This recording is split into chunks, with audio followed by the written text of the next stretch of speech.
Bienvenidos a este vídeo sobre cómo eliminar hormigas de tu laptop y mantenerla protegida. Las hormigas pueden ser una molestia cuando se infiltran en nuestros dispositivos electrónicos, especialmente en laptops.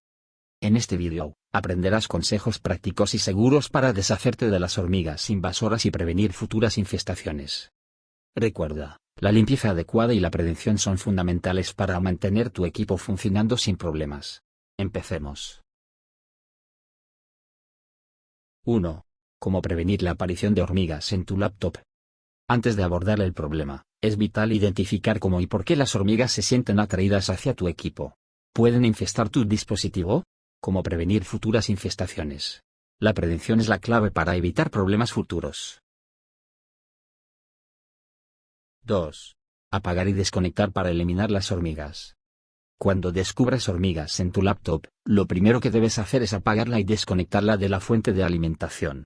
Esto evitará posibles daños en el hardware y riesgos eléctricos. Si es posible, retira la batería para mayor seguridad. Después, coloca el equipo en una superficie plana para realizar la limpieza adecuadamente. 3. Limpieza con aire comprimido y aspiradora. Utiliza una lata de aire comprimido o un aspirador de mano para eliminar las hormigas visibles.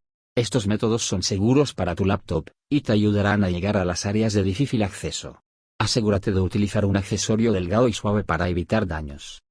Esta etapa ayudará a reducir el número de hormigas presentes y facilitará la limpieza posterior.